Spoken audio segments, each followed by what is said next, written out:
Hoje o Vasco enfrenta o Independiente del Valle em Quito, jogo de ida do mata-mata que vale vaga nas oitavas da Copa Sul-Americana. A volta do Brasileirão não foi do jeito que o torcedor do Vasco queria. Termina a partida em Brasília. 0 Vasco, 2 Botafogo. Com a parada, a gente achou que ia dar uma melhorada, mas não veio legal contra o Botafogo. O time do Vasco, hoje, o que falta é confiança.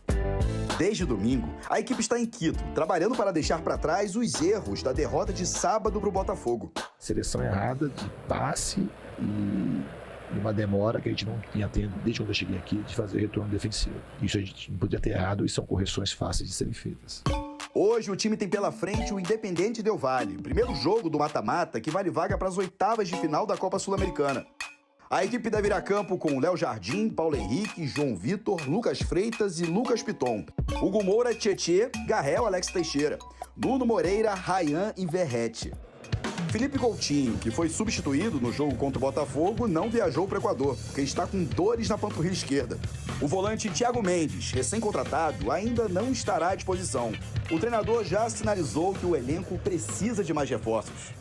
A prioridade do Vasco é contratar um atacante nesta janela de transferências. Admar Lopes, diretor de futebol do clube, já montou uma lista de jogadores da posição e enviou para o técnico Fernando Diniz. A gente vai tentar reforçar de maneira pontual quando a gente conseguir o nome certo. Não adianta a gente contratar só para contratar. Acertar em contratação já é difícil, ainda mais com restrição de orçamento. Uma surpresa, porque as pessoas que não acompanham muito futebol sul-americano podem imaginar, mas é o Independiente del Valle, assim, não tem muita força no cenário sul-americano, mas hoje é uma equipe extremamente bem montada, uma equipe rápida, difícil de você jogar contra. E o Vasco, a gente sabe, após a parada da Copa do Mundo, não fez um bom jogo diante do Botafogo. Então fica aquela dúvida, será que vai conseguir evoluir em tão poucos dias assim? Ainda mais sem o Coutinho, seu principal jogador do meio de campo. Eu entendo o que o Pedrosa está querendo dizer, mas, Pedrosa, tem um lado bom, sabe o que é? Mata-mata é diferente. É diferente, de repente os jogadores entram de uma forma diferente. A gente sabe que mata-mata, esse tipo de competição, os jogadores entram mais ligados, a concentração maior. Eu me apegaria a isso em relação ao Vasco da Gama, mas eu considero, estou com o Pedrosa, o Del Valle favorito para esse duelo. Mas sobre as baixas do Vasco, na verdade uma né? Baixa. O Felipe Coutinho, que está fora dessa partida, e aí você não tem como dizer quem vai ser o escolhido, mas a gente pode debater isso agora também com o Flavinho em jogo, que está escutando a gente. Quem você acha que vai... O Flavinho já trouxe as opções aí, o Alex Teixeira, pode ser o Garré. Quem que você acha, Pedrosa, que vai ser a escolha do Diniz e qual você faria? É a mesma? Você faria a mesma que você acha que ele vai fazer? E pode ser um terceiro volante também. Não me espantaria se um terceiro volante entrasse nessa equação. O Matheus Carvalho, por exemplo, que foi a primeira substituição do Diniz contra o Botafogo. Espero que não. Jamais faria isso, jamais. Se fosse para colocar um volante, colocaria o Jair para ter mais qualidade na saída de bola. Mas entre o Alex Teixeira e o Garré, eu iria de Garré. Inclusive, logo no primeiro tempo do jogo contra o Botafogo, do Vasco e Botafogo, o Coutinho já estava sentindo a dor na panturrilha e quem aquece aos 15, 20 minutos é o Garré. Então, teoricamente, o Garré é o substituto natural. Mas quem entra no segundo tempo na vaga do Garré é o Coutinho, é o Alex Teixeira. Por quê? O que ele faz? Ele coloca o Nuno centralizado e abre o Alex Teixeira na ponta esquerda. Pode ser que ele opte por essa decisão. Não é algo fechado, digamos assim. Mas eu, para esse jogo, vou ser sincero, como eu falei aqui, não estou otimista. O Independiente del Valle é o líder do campeonato equatoriano, é uma equipe que só não se classificou na fase de grupos da Libertadores por conta de saldo de gols. O grupo era do River Plate, Universitário do Peru, Barcelona e Independiente del Valle. Todo mundo ficou com 6. Apenas o saldo de gols, porque o Independiente del Valle perdeu de 6-2 para o River Plate no Monumental. Então isso fez com que a equipe não conseguisse ficar classificada. Então uma equipe forte, que vai jogar em casa, tem altitude, e vale lembrar quando o Vasco jogou na altitude. Sofreu, lembra daquele empate do Melgar? Sofreu, a verdade é essa. Então assim, cara, a falta do Coutinho, que é um cara que infelizmente voltou e já teve, não é lesão, mas teve uma dor que o fez preservar. O que eu me apego para essa partida de passar de fase, e se passar pega um Chuquiruna que é do grupo do Cruzeiro, foi do grupo do Cruzeiro, é São Januário. Porque o Vasco hoje, para mim, a missão é não perder. Não perde, traz o jogo para São Januário e consegue a classificação. Perdeu de 1-0, perdeu de 2-1, fica mais difícil, mas ainda dá. São Januário é muito forte nesse quesito, o Vasco é outro time dentro de São Januário. Mas hoje, se você for falar pra mim, você tá otimista? Eu tô zero otimista. E você sabe, né, Flavinho? Você que tá aí e tá sentindo bem, Flavinho já trouxe o que ele tá sentindo na altitude, o que a gente percebe nesses anos todos que a gente acompanha futebol e enfrenta times na altitude, é que eles têm uma blitz ali de 15, 20 minutos que eles estão incansáveis, que eles estão pra cima mesmo e tem que parar. segurar, porque senão você toma um apavoro logo no início e tomar um gol cedo em qualquer jogo é muito ruim. Na altitude, sobretudo, hein, Flavinho? Você já falou aí que você está sentindo bastante até de carregar o equipamento de um lado para o outro, você já sentiu uma faltinha de ar, né?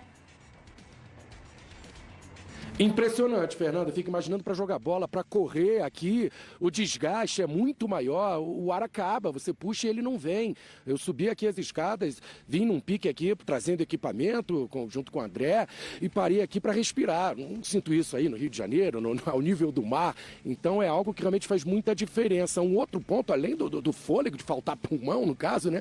Tem o tempo de bola que é diferente também, né? A velocidade da bola é diferente. E os times que jogam na altitude conseguem explorar muito isso no chutes de longa distância e na bola aérea, porque quem não está habituado não tem esse time, a bola tem uma trajetória diferente, um tempo diferente, atrapalha muito quem não está acostumado. Agora, claro que para o pessoal daqui fica mais natural, eles moram aqui, o organismo está habituado, não sente esses efeitos, então é uma grande vantagem para o Del Valle, sim, e como o Pedrosa colocou, é uma grande equipe, líder do campeonato equatoriano, 4 pontos à frente da LDU, e veio para aqui porque ficou em terceiro num grupo difícil da Libertadores, com o poderoso River Plate, com a Aliança Lima do Peru.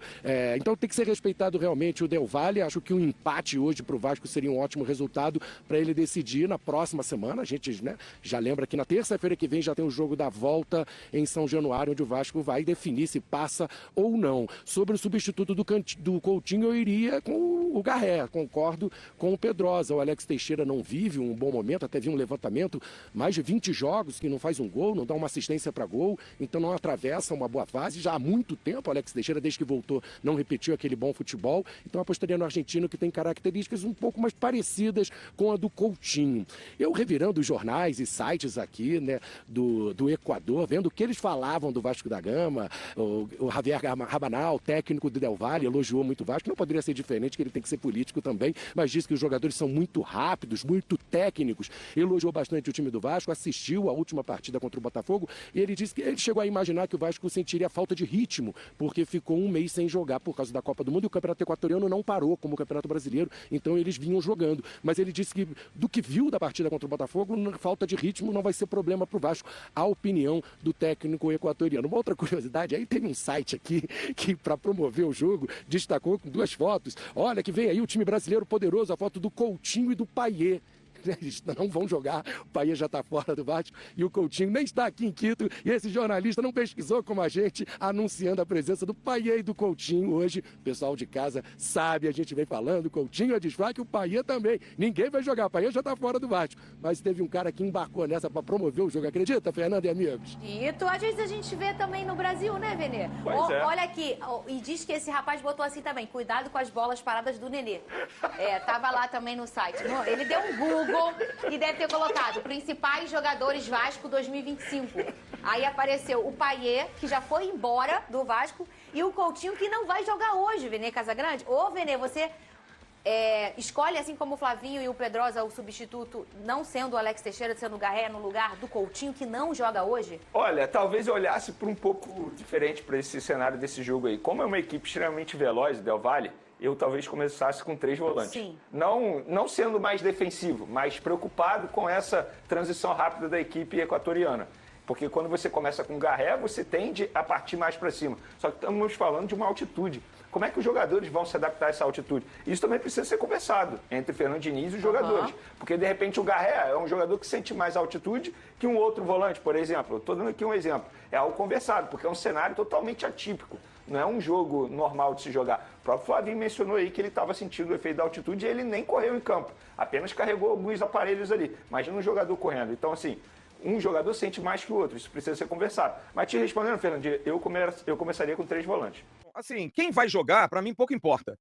Para mim, independente de como o Vasco vai jogar, se vai jogar com 3 zagueiros, se vai colocar mais um volante, se vai colocar um jogador com características semelhantes na meia, se vai tirar um atacante e botar um jogador de meio de campo, para mim, as peças são o de menor importância. Até porque, pela qualidade do elenco do Vasco, não serão as peças que vão definir o jogo. Eu acho que a capa de hoje do BDG é muito emblemática, é a atitude. A gente precisa ter atitude, cara. O que aconteceu sábado em Brasília foi assustador e a cobrança de todo mundo. A gente vê todos os analistas, pessoas que militam no futebol, que falam de futebol, cronistas com um viés até Vasco, que gostam, têm carinho, outros que são mais isentos, todos com a mesma retórica, o mesmo discurso. Pô, passou 30 dias para isso, sabe? O discurso é o mesmo. 30 dias para jogar assim. E aí eu até contra-argumento. Mas passou 30 dias só treinando. Será que não precisava ter jogo? Será que não precisava ter feito alguns amistosos para manter o ritmo? Olha o Cruzeiro, que ficou 30 dias também sem jogar. Foi lá a Vitória, jogou lá a Vitória Cup, jogou contra o Defensa e Justiça, fez amistoso contra não sei quem. Se movimentou, cara, sabe? Fez o ácido lático correr nos músculos, sabe? Fez as coisas acontecerem, porque uma coisa é você treinar, outra coisa é você ter jogo. É choque, é dificuldade. Então, talvez o Vasco tenha entrado muito moroso no jogo de sábado, muito por conta disso. A falta de ritmo.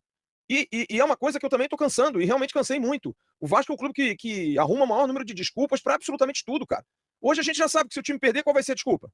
Altitude, dificuldade. Porra, cara, sério? Para de dar desculpa, sabe? Faz a coisa acontecer. Então eu acho que a questão de quem joga ou quem não joga é para mim hoje o mais irrelevante, porque sinceramente, volto a dizer, esse time do Vasco é um time que eu desconfio muito, porque eu fiquei muito irritado no jogo com o Fluminense exatamente porque esses caras me enganaram. Porque eles jogaram uma grande partida contra o Fortaleza, trouxeram um ânimo danado ao torcedor, aí foi quarta-feira com o Operário, já não foi aquela Coca-Cola, mas classificamos, e aí você toma um chocolate do Fluminense, um chocolate. O Vasco não viu a cor da bola, deu uma bola na trave do Ryan, teve outra bola que o Ryan entrou cara a cara, ok, e mais nada. Aí ganha do São Paulo, faz um partidaço contra o São Paulo, porra. É a nova Holanda do Rinus Mitchell. E volta e joga o que jogou com o Botafogo, então eu não sei qual é o Vasco que vai jogar hoje. Não sei, cara. E é ruim, porque é o nosso produto. Eu poderia estar dizendo aqui ao torcedor, não, vamos lá, eu acabei de chegar da minha feira. E eu adoro conversar com a galera por isso. Fui lá nos feirantes, todos unânimes. Pô, cara, vou ver o jogo hoje não, cara. Eu não tô afim de ver esse jogo não, tô morrendo de medo. Pô, a gente vai tomar uma sapatada. Cara, o torcedor é o maior termômetro, cara. Porque se perdeu a confiança completamente agora. Parece que tá tudo bem. O ambiente tá legal, tá todo mundo quieto, sabe? Então a gente vai dar tempo ao tempo, cara. Eu vou esperar, velho. Vou esperar, porque a gente é Vasco. Eu quero que a coisa dê certo. Eu quero que ganhe. Vou torcer muito hoje, mas sinceramente, o meu placar para hoje só não vai ser vitória do Del Valle, porque até por questão nossa aqui. Mas eu não consigo dar vitória do Vasco, cravar a vitória do Vasco hoje na altitude, jogando do jeito que o Vasco está jogando, contra um time que foi eliminado na Libertadores pelo saldo de gols, no mesmo grupo do River Plate, que não perde a 9 partidas, está 40 pontos na frente do Campeonato Equatoriano. É o time que revela o maior número de jogadores para a seleção do Equador. Tem 2 jogadores do meio de campo, que são jogadores conhecidos do Brasil, e que hoje jogariam no Vasco, o Casares e o Sornosa. 2 jogadores que poderiam ajudar muito, seriam bons complementos ao Felipe Coutinho, talvez. Tem 3 atacantes de enorme velocidade, olho no Guaguá, que é um jogador de 21 anos de idade. Tem um centroavante argentino que faz gol de tudo quanto é jeito, igual ao nosso. Mas, cara, a expectativa é muito pequena, Emerson. E eu acho que o maior culpado disso é o Vasco. Então, como vai jogar? Ah, quem entra? É o Matheus Carvalho, é o Jair, é o Paulinho, tira o Verrete, bota o David, vai jogar mais um jogador na zaga, vai entrar o Maurício Lemos? Sinceramente, pode jogar o Chelsea. Se botar à disposição que o Vasco botou no último jogo, não ganha nem com a camisa do Chelsea, cara.